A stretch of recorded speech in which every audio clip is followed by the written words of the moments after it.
So hello everyone. So this is the third question on control system and second question on root locus.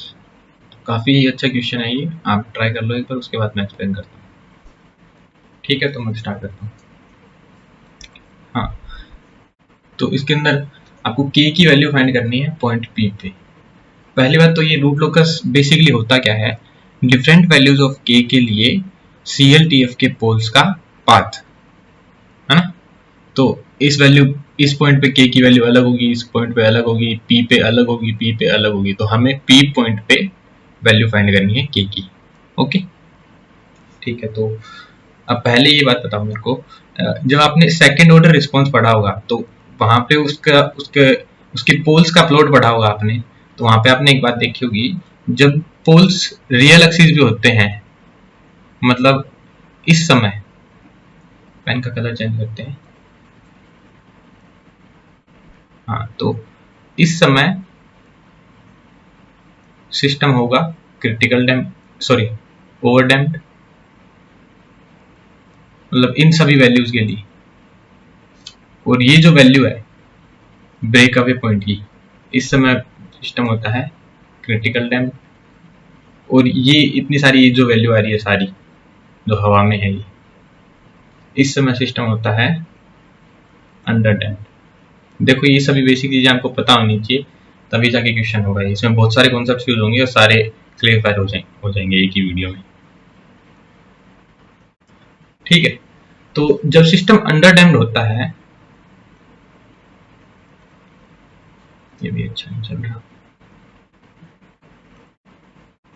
जब system under damped होता है तो उसके poles उसके poles का coordinate क्या होता है, minus zeta omega n plus j omega n into 1 minus zeta square. ये बात पता होगी आपको। रियल एक्सिस पे माइनस जीटा ओमेगा एन और इमेजिनरी एक्सिस पे omega n into root 1 minus zeta square. तो देखो इस वाले पॉइंट की कोऑर्डिनेट है ये minus zeta omega n plus j omega N root 1 minus zeta square. अभी अपने ये वाला एंगल फाइंड करने की ट्राई करते हैं, थीटा। तो टेन थीटा बराबर क्या होगा यहाँ पे बताओ। टेन थीटा बराबर होगा omega N Y coordinate, simple geometry लगा रहे हैं, अपॉन जीटा ओमेगा एन। ये टेन थीटा होगा, ओमेगा एन से ओमेगा एन कट हो गया। तो टेन थीटा की वैल्यू आ रही है root 1 minus zeta square upon zeta. तो यहां से कोस थीटा की वैल्यू क्या आ जाएगी, जीटा। तो ये जो एंगल होता है उसका जो कोस कोऑर्डिनेट उसका जो कोस होता है वही सिस्टम के जीटा को डिनोट करता है। ठीक है, ये जो एंगल होता है उसका जो कोस कोऑर्डिनेट होता है वही सिस्टम के जीटा को डिनोट करता है for a particular value of के। ओके, देखो इस वाली लाइन पे, पूरी लाइन पे जीटा की वैल्यू कांस्टेंट होगी ना, क्योंकि पूरी लाइन पे थीटा कांस्टेंट है। तो इस पूरी लाइन पे जीटा की वैल्यू कांस्टेंट होगी और इस पॉइंट पे एक पर्टिकुलर वैल्यू आएगी के की, और वही वैल्यू अपन को फाइंड करनी है। तो अपन ने पहली बात ये निकाल ली कि अपने जीटा की वैल्यू क्या आ गई, कोस एंगल कितना है 53, क्योंकि 37 उधर दिया हुआ है। तो कोस 53 की वैल्यू होती है 3/5।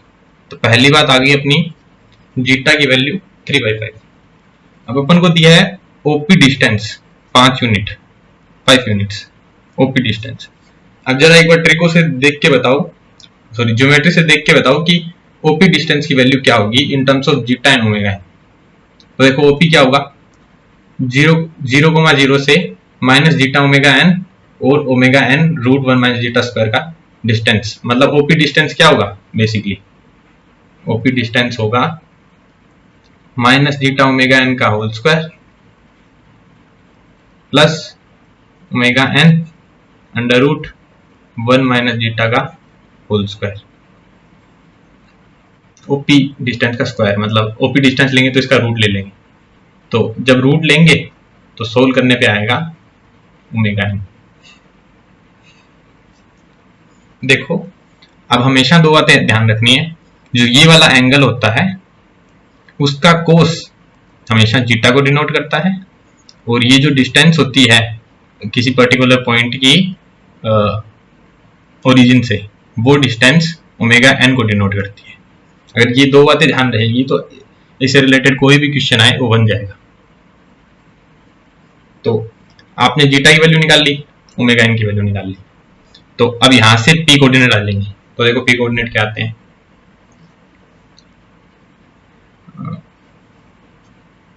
ओमेगा एन की वैल्यू कितनी आएगी जो गिवन है 5, ओपी डिस्टेंस 5 गिवन है।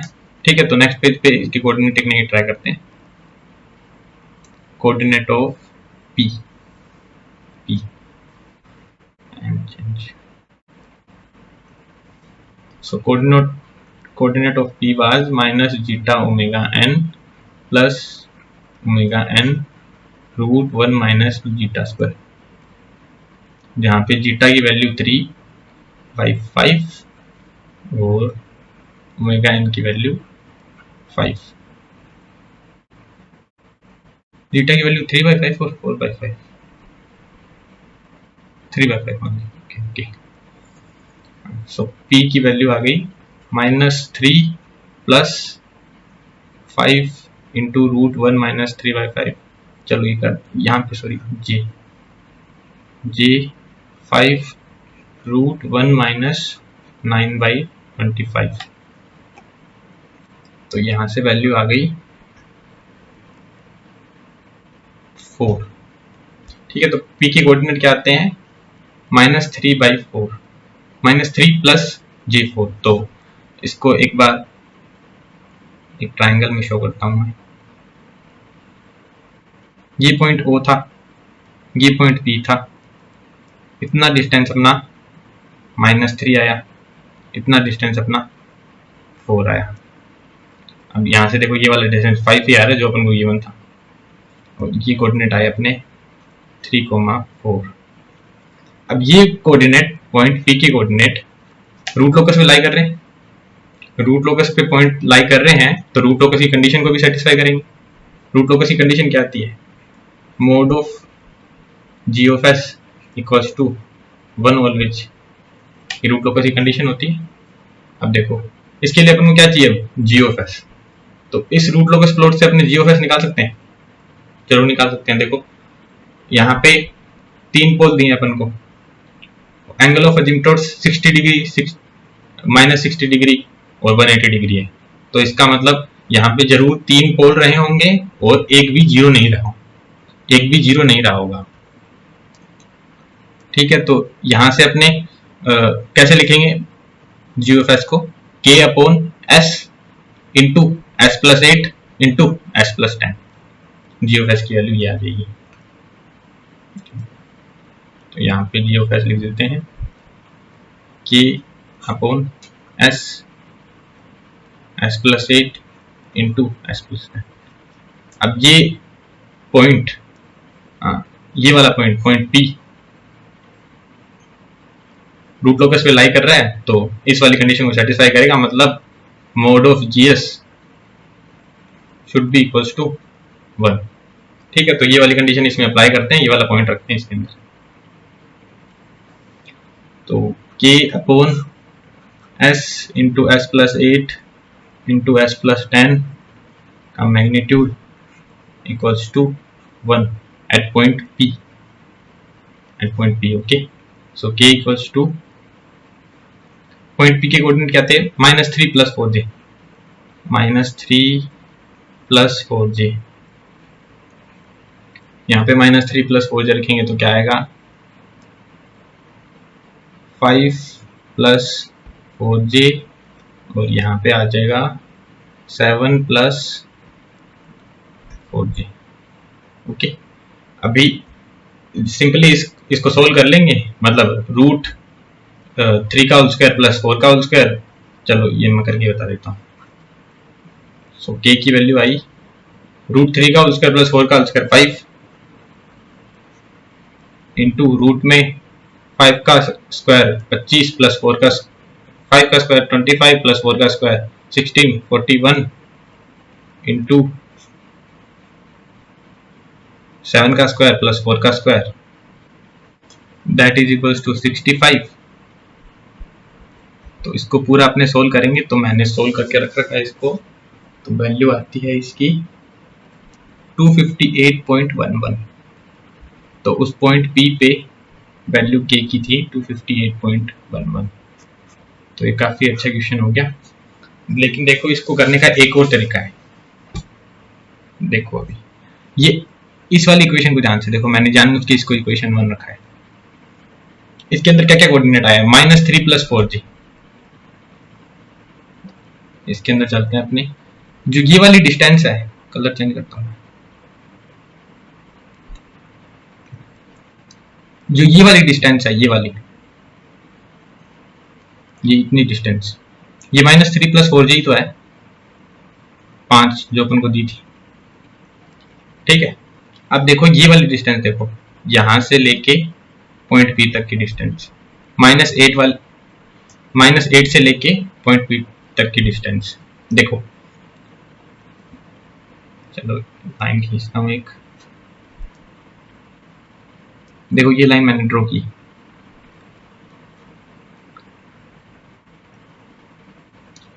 मतलब इस पॉइंट के कोऑर्डिनेट क्या थे, -3। ओके, सो ये डिस्टेंस कितना हो गया 5, और ये डिस्टेंस कितना है 4। तो ये डिस्टेंस कितना आया, √5 का स्क्वायर + 4 का स्क्वायर। अब इसके अंदर देखो, √5 का स्क्वायर + 4 का स्क्वायर ये आ रहा है। अब सेम यहां से देखो, अगर अपन को यहां से अपने एक लाइन ड्रॉ करते हैं, तो देखो इस पॉइंट से इस पॉइंट का डिस्टेंस कितना है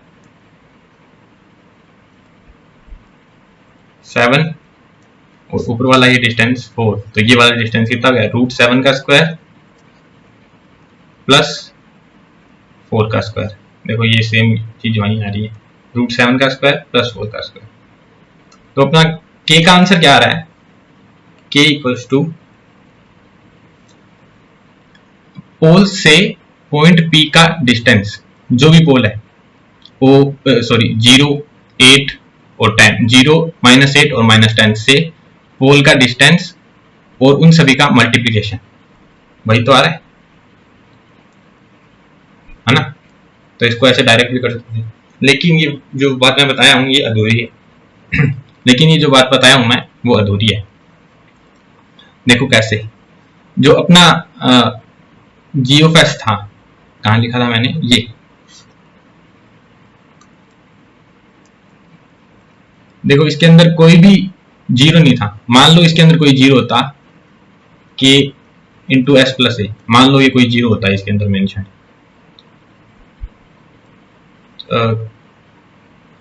a की वैल्यू नेगेटिव कंसीडर कर लो, एक बार नेगेटिव कंसीडर कर लो, तो ये जो पोल आएगा वो पॉजिटिव साइड में आ जाएगा। मान लो, क्योंकि यहाँ पे कुछ ज़्यादा ही कंजेस्टेड हो गया ना, तो मैं यहाँ पे ड्रॉ कर रहा हूँ।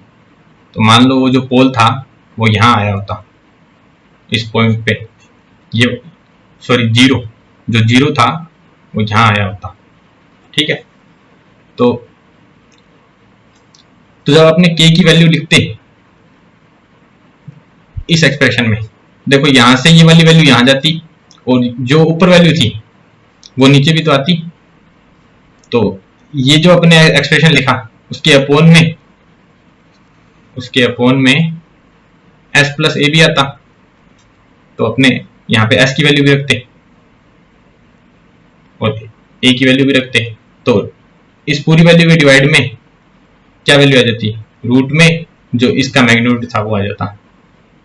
तो फिर यहां से k का फॉर्मूला क्या बनता है, k का फॉर्मूला बनता है यहां से k =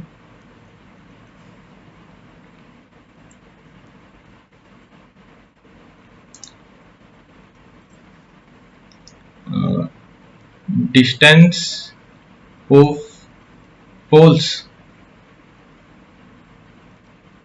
from point P upon distance of zeros from point P, है ना। मैंने बताया ये सब कैसे है। वैसे साइज का ये फॉर्मूला डायरेक्ट कहीं पे मिल जाएगा आपको, कोई भी कोचिंग सेंटर की बुक में, लेकिन उसका बेसिकली मीनिंग ये होता है, इस तरह वो फॉर्मूला ड्राइव हुआ और ये पूरा मेथड। सिमिलर टाइप का क्वेश्चन IIT खड़गपुर ने पूछा था एक बार, तो बस उसमें मैंने थोड़े से स्लाइटली चेंजेस कर दिए, जैसे ये वाला एंगल डिफाइन कर दिया और उन्होंने जीटा की वैल्यू पहले से दी थी तो वो मैंने गायब कर दी। तो ये पूरा कॉन्सेप्ट था। एक बार मैं जल्दी से इसको रिवाइज करवा देता हूँ। क्या किया हमने, पहले माइनस जीटा ओमेगा एन माना, अपन को ये पता था कि यहाँ पे सिस्टम अंडर डैम्प्ड है, तो अपन को पोल्स पता थे minus zeta omega n plus j omega N root 1 minus zeta square होते हैं। हालांकि अपन को ये बात याद रखनी है कि ये वाला जो एंगल होता है उसका कोस जीटा को डिनोट करता है और ये वाली जो लेंथ होती है वो ओमेगा एन को डिनोट करती है, लेकिन फिर भी मैंने बता दिया कि ऐसा क्यों होता है। तो यहाँ से अपन को जीटा और ओमेगा एन की वैल्यू आ गई, जहाँ से अपन को पॉइंट बी के कोऑर्डिनेट आ गए। वो वाले पॉइंट, ये पॉइंट पी अब रूट लोकस पे लाई कर रहा है, तो अपन ने इस पॉइंट को डायरेक्ट जी ऑफ एस में पुट कर दिया और रूट लोकस की कंडीशन लगा दी, जो कि होती है जी ऑफ एस इक्वल्स टू 1। तो वहां से के की वैल्यू आ गई। लेकिन फिर अपन ने एक चीज ऑब्जर्व करी कि जो अपना आंसर आ रहा है वो तो एक सर्टेन फॉर्मूला से भी आ सकता है, जो कि ये सर्टेन फॉर्मूला ये है।